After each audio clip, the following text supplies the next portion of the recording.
Hey everyone, welcome to Q&Andy. Do I say welcome to Serve this Q&Andy? Do I say Q&Andy? Served presents Q&Andy? Served presents Q&Andy. How do I have a job? Mike, what is this? This is our weekly, somewhat weekly. It won't happen during the slams, but this is our weekly fan Q&A. Not with an attitude like that, I'll tell you. Jeez, oh Pete. So our Ella is always tracking all of the questions that fly in on all of the different comment boards. You can even go to our website, servepodcast.com, and drop a question there. We have a website? Yeah, we do. Yeah, it's really good. It looks nice. Who knew? It looks really good. I built it, so it looks nice. But yeah, DM us, find us anywhere you want. We have a mixture of questions today coming from people from all over the internet sphere. All over the interweb. The internets. The whole world out there. The internets. All right, what do we got? So first up, we have Nicola, who dropped this to us on Spotify, said, I would love to hear some memories from junior years shared by Andy and how he sees the junior tour nowadays. What are the biggest differences now and 30 to 35 years ago on the junior tour? I mean, now is a little bit of a blind spot. I haven't been around junior tennis and I don't know how long. I'll tell you, I think one of the greatest gifts of my lifetime is traveling at a young age, right? And I'll sit here and I kind of forget how weird the reality of a junior tennis player is. Like, I'll give you a story. We were watching, I promise you I'm going to tie this together. We were watching an episode of Narcos, and it was based in Cali in the 90s, like in 1995. I'm going to tell you about children's tennis. I was watching Narcos. Yeah. So I was watching Narcos, and it was like some crazy thing happened blowing through like a market, right? But it was Cali, Colombia, like 1995. And I'm like, you know what the craziest shit is? Is that I was 13, and I was there alone in Cali, Colombia in 1995. That's wild. And so like I look back and I'm alone. Like Japan alone, Hong Kong, we stayed at like a Salvation Army where you were putting like a bell on your luggage. Like you're going with like a team though, right? Like but it's just like your mom and dad aren't there holding your hand and telling you. No, but I mean you'd go you'd go with one coach and there's like 6 or 8 of you. And so he's out the door with the first match. Yeah, he's herding cats. Yeah, so we're taking like, you know, you're in Hong Kong, you can't read anything, but you're taking the subway and you're going to find your way to the courts. Like, it's weird. And I also think it's like the greatest gift ever to be able to like figure that out. So I'm assuming that's not the case. I want to say the biggest difference is like, you probably know where you're going more often with a phone. Oh, that's a good point. I remember my brother calling, because he was a good tennis player, calling from Australia to get like Super Bowl updates because there was like no internet.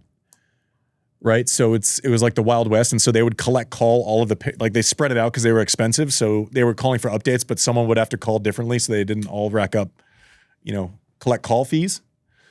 I'm guessing it's a little bit easier now in some respects as far as just the logistics of it. I think tennis has probably gotten a little more specialized, like where you're committing younger, like all sports. I don't know what the pressure systems are with like social mediums and all that, and how it works now. But just like I look back and it's just the best of the best of the best, like meeting different people, seeing different things, competing, heartbreak, you're experiencing failure at 11. So therefore when you're 18, it's not a surprise. Like I think there are so many good things if you have the guardrails in place for a somewhat healthy existence, right? There have been, some tennis players and juniors that have been burnt out. And I think there have been unhealthy infrastructures in place, whether it's family or practice or whatever else. I think if you can get the guidelines, I think tennis is life's ultimate teacher. It really is. Can I follow up to that? Do you think there is some, because, we've talked in the past about tennis parents and how they can be overbearing. Do you think is there any story from your past where like a kid was able to kind of go out in this independent space around 10, 11, 12, 13 and played better tennis because they didn't have this pressure that they had on the home front? Yeah, I don't know. It comes in, it's a weird thing too to actually talk about, because there are some people whose parents were rough. And whether it's physically, emotionally, the 90s in Florida, junior tennis was an insane place to be. like an insane place to be. You had, your state tournaments, and then you had all the big academies. So like the Bolletieries, and like before it was like organized as like IMG Academy, where you go there now and everything's perfect. It was just concrete forever with nets up and just everyone beating it, so, unfortunately I saw everything from the greatest tennis parents ever to restraining orders and kids risking, abuse and parents getting in fistfights. And like, there's your documentary, Mike, is 90s tennis and junior tennis in Florida. I remember I won't name names. There was a tennis parent who had 2 kids that were some of the top kids in Florida at the time. And he had been banned, right? A restraining order. He wasn't allowed to be at the venues. And sure as shit, you would look across and 100 yards away, he's in a tree with binoculars watching. My God. Absurd. Like that. Crazy. So I don't know if it's still insane like that. I'm sure there's always parts that are nuts, but overall, tennis is an amazing teacher. Self-reliance, hard work. You can't blame someone else. I think tennis is a life teacher. What is the funniest story you have from your travels in junior tennis? I mean, imagine just everything you say. I don't even know what the funniest.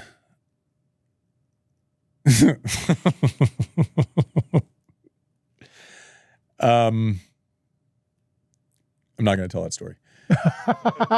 Damn it. Yeah. Come on. Basically, imagine there was this guy that I used to travel with in juniors. And think about it, it's like 15, 16-year-olds traveling across Europe together. Like you'd go and you'd have the American team was like 12 people, maybe 8 girls, 8 guys, whatever it is. And there's this cool California kid who was on all of the teams. And, the coaches were calling us out for, messing around one day. And it's, why can't you guys be studious, like him? You can't get that magazine out of his hands. He's always reading and studying tennis. And like it was a tennis magazine. He had replaced the entire inside of the magazine with stuff that definitely was not tennis. See, that's pro level. Pro level. He was built for this. Yeah. He was built for this. Results happen when preparation meet opportunity. Yeah. Wonder what he's doing now. Yeah. All right. I could tell you that. I'm not going to name his name, but I know what he's doing now. Tell me off the air. Yeah. All right. Next, we have Connor, wrote us on Substack. Obviously, predicting which young players will break through and win multiple slams can be a crapshoot. But what are the things you notice, other than wins, that make you believe a player has it? Air quotes. Number one, and this is the thing I saw it with the USTA analyzing our group of players. If strokes are pretty, fine, that catches the eye. It's like seeing someone with a beautiful swing on a driving range who doesn't score, doesn't get it up and down, isn't a footwork, non-negotiable. Non-negotiable. The feet don't work the right way. Flat. If it sounds like this instead of this, interesting, it's not going to happen. You have to have elite footwork. There's not a single player that's come through and been great in the last however long. Like even we talked last week about Stan Wawrinka. Stan Wawrinka is not the fastest guy. He's never been the fastest guy, and he's light when he steps. Right. So I think that's number one. You look for an elite talent. Right. For like a Grand Slam, you have to, you look at someone, they have a massive serve. They have a massive physical advantage. The feel is off the charts. Something that stands out where it's like, okay, this person can make a living in the top 30 or 40. You take away anything else, and I could have been top 40 with my serve. Right. So there's like an elite skill that you can then build around.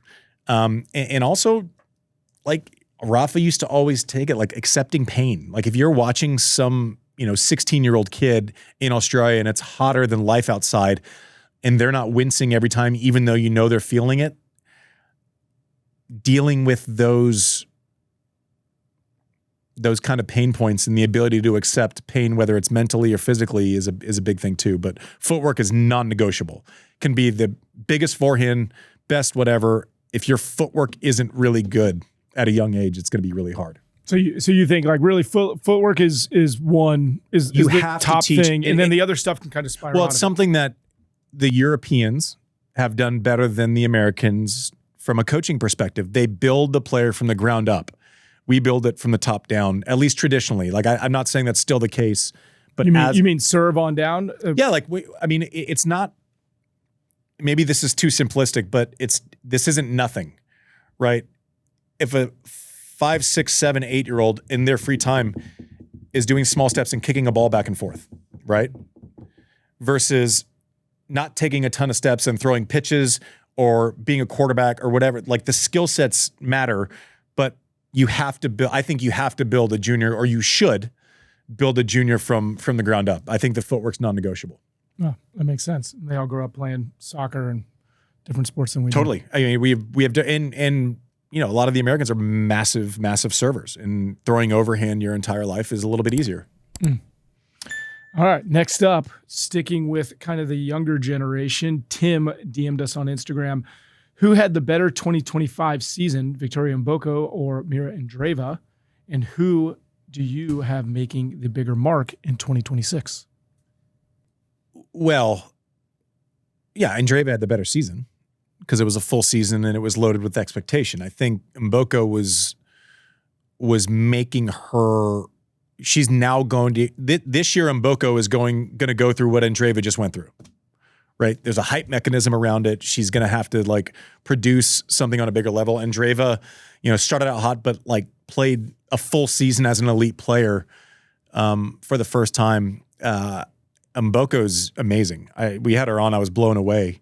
Her top level is there now. It's just a matter of consistency. She found it at the lower levels, but I don't think you can compare wins and losses for 6 months on the minor leagues to 6 months in the major leagues. It's like comparing seasons with someone who got called up, you know, 2/3 of the way through a baseball season. I'm not sure. I still think Andreeva probably wins a slam before, but I don't know. I mean, that's a great question because the next year is gonna say a lot. And how Mboko starts the year, I think, is very important. Who do you think is better poised style-wise, you know, to make a bigger splash in Q1? You know, through AO, through Indian Wells, through Miami. I mean, Mboko hasn't played these events before. So we don't know. She was in. They have a lot of really good similarities. They're strong. Mm-hmm. Like they're both very strong. They both move well. They both compete very well. It's going to be who gets off to the hotter start. Like in a small sample size, confidence wins. If one goes out and wins a couple matches this week, and you know, and conversely, if one loses first round, then you know that there's a couple weeks of building back up. I like the question because I think they're two of the best prospects, if not the two best prospects on earth right now. All right, next up, we actually have a video question from our friend Reed, age 14.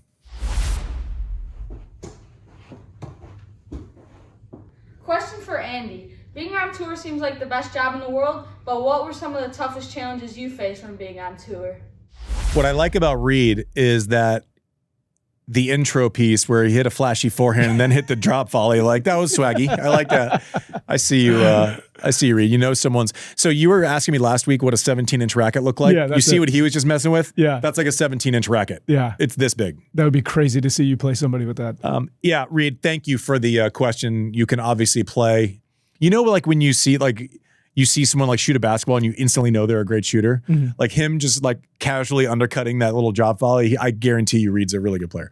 Yeah, the tour is the best job ever. Listen, you play a game for a living, pressures that come with it. I think at some point you probably lose the innocent parts of it. I think that's hard. The travel's impossible. What is exciting at first becomes, you don't want to leave home later in your career, but I wouldn't change a thing. Like it's the best. It's the best. And at some point you don't want to travel anymore. But I also think one of my favorite things about tennis is it's fair. It's not where you get drafted. It's not what city you get drafted to. It's not if you have a great quarterback. If you're a wide receiver in the NFL and your quarterback can't throw the ball into the ocean from the beach, you get kind of screwed a little bit. Tennis is like the most democratic thing ever, right? Like you can play or you can't. There aren't a lot of politics involved. It's not like the music industry where someone discovers you and there's an element of luck to it. Like if you can play, you're going to get a job. That's probably my absolute favorite thing about tennis. You know, people talk, oh, that was unlucky. I'm like, that's not unlucky. Like, I wasn't as good. Like, it's just the way, how fair the actual game is. But listen, man, Reed, keep going. If you want to try to play pro tennis, there are no negatives that will matter at a certain point. There are stress points.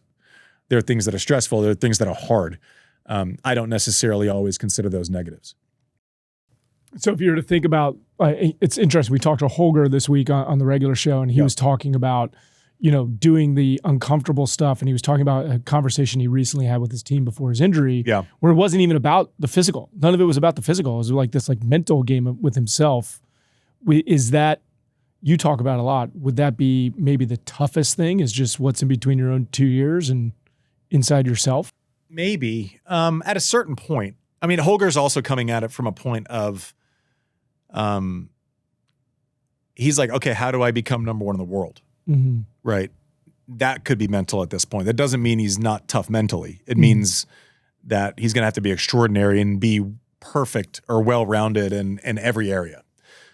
His conversation is very different than someone who's trying to break the top 100. Maybe that's physical. Maybe it's improving my serve, right? Maybe it's moving better. Maybe it's improving footwork.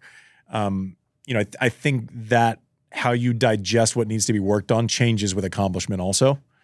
So I don't know. I think one of the things that I marvel at, and this is another reason why the Ferrero-Alcaraz split is kind of eye-opening. The two guys on top now seem to take information in, and it was probably the same with Tony Nadal and Novak with a bunch of people.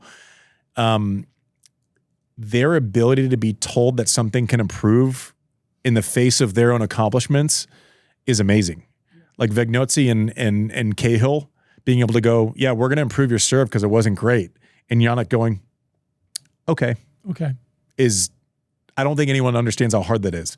And, Carlos having had Ferrero for that long, when a former number one tells you something, it's not because they're searching for credibility. It's not because they're a self-promoter like some other coaches.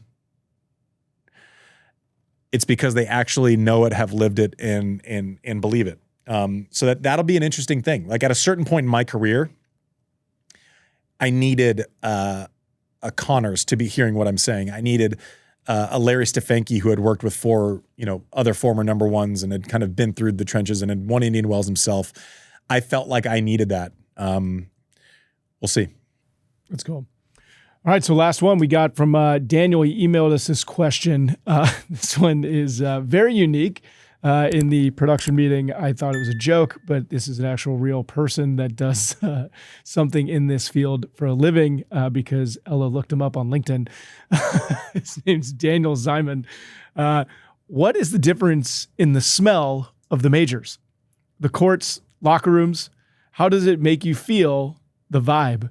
I'm in the business of scent. This is real. This is real. He's not wrong. Oh, wow. I love this. Tell us about the smells of the major. It's surface dependent. Yeah. It's not like the smell of You're right, Sean. The major. The clay smells different than like the grass. Like I almost can promise you that if there was like a blind smell test and you walked me through Wimbledon, I would be like, we're on grass. Oh, wow. Like from a fair amount of time away. But also like the crunch of the clay. Yeah. It's like all these sensory things. You walk in, it's like crunch, crunch, crunch, crunch, and it smells different. And the grass is spongy and it smells different. Even like the hard court. So like I know you're in scent and you probably want us to reference what you do in scent, but we're not going to. But like the grittiness of a court, the air in Indian Wells versus Miami. Yeah. Totally different. Miami it was built on top of it smelled like the old side at Crandon, like the wind would blow the wrong way and you'd get like trash. Yeah, because it's an old trash dump. Yeah. Whereas like Indian Wells is just like clean desert air all the time. Yeah, so like it is different. Yeah. And I listen, Memphis, was an old tennis club. It smelled like crap down below. Just It was like humid. Yeah. He's right. It all smells different. I got to think I would get some right if you put me like blindly into a locker room. Mm-hmm.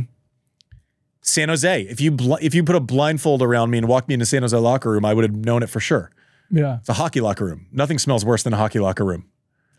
Do you still remember like the sensory feel of like an Australian Open? You haven't been there in so long. Do you know? Yeah, I was there in 17. Yeah. Yes is the answer. That's great. Yeah. It's always a little cooler right when you walk in because it's so hot outside. So they got to pump it. Like it's all, yeah, absolutely. Oh, He's right. man. That's not an insane question at all. It's an incredibly sane question. Yeah. I love that. Yeah. We should bottle up each major and sell it. I don't know that you'd want to put it on you. Gosh. But Sean, do we have Andy's cologne commercial that we found? yeah, you should. This is a new opportunity. I think we sold about 2 bottles of that. I think Hey, Wait, Ella, there's a Ella, will you run into my office real quick? There's a commercial? There's a brown box in the bookshelf behind my desk. So when I was thinking about, I forgot to give these to everybody. When I was thinking about Christmas this year, I was able to find these, and I forgot to send one to John. And then Don't these things go bad after a while? So we have here Yeah, I remember this a tester kit of a tester. Where did you get this? Andy Roddick Cologne. God. Oh, that smells like early 2000s Abercrombie. It's not the worst. I got to be It's honest. not the worst. It's not the worst. So It smells better than the San Jose and Memphis I locker think rooms. I got the last of the testers for everybody. We're just going to have these around. These don't exist anymore. They exist now. Do they here in the studio? Does this stuff not go bad? This is gone. By the way, thanks for watching. If you've already signed off, I fully understand. I forgot we're on air. Wait, no. Let's play the commercial though. This is the commercial that we found because I was like, why does Andy Roddick have a cologne? This is a cologne commercial? Oh yeah, dude, bro, great shape, dude. Are you sure? I think that was real. Did you really just essence of water? Water is the essence. I don't remember this at all. I feel like I'm watching Derek Oh, it was Zoolander. Lacoste. So that's not the one. That's not this one. No. The way it works at a certain point, and I guess this is inside baseball, is if you're with. So a lot of these deals were in place before I signed with Lacoste. Yeah. And then Lacoste came and I signed with them, but I had already. It basically got to the point where Lacoste was buying out categories like sunglasses, not because they cared about me wearing sunglasses, just because they didn't want me to wear someone else's sunglasses. Yeah. Same with fragrance. So thank you. I think that's the end. The end. This has God. been Q&Andy. Can't believe you watched it to this point. Stop the music. Yeah, Stop we got the to music. edit this. We rarely edit, right? But so what happened was we got off air and Mike started looking at reviews for this cologne that we just. Yeah, he asked me. He's like, "Where did you find it?" I said, "Amazon." I haven't seen this Amazon, in- and then I found like the page for it. It's like Andy Roddick by. Okay, Andy go. Roddick. And then one of the comments. This is from August 2010. I was in TJ Maxx today and saw the Andy Roddick cologne for $10. Being a tennis player myself, I'm sure it was a tempting blind buy. I almost bought it for the opportunity just to review it. Then somebody went on to say, I would imagine it opens with a lot of promise before transitioning to a heart of defeat and dry disappointment. Actually, you should get this and review it if you can. By the way, the bottle is a disaster. Yuck. I mean, there's so many comments in here. It probably You don't already have a decent frag that features wood, vintner, and citrus prominently. I find these kinds of frags incredibly boring, so perhaps I can't appreciate the subtleties of it. LOL. I keep wanting to try it, but always comes second to something else. Fuck off. Also fair. Good. I respect it. ZZ Top. I mean, it keeps going. Saw it at Marshall's, but there was no box. Just said tester on it. And so this is, yeah. Is Andy Roddick? This is the last one. I won't do anymore. Is Andy Roddick's cologne named Unfulfilled Promises, or is it just called Unrealized Talents, or is it just the Great American Disappointment? Thank you for watching.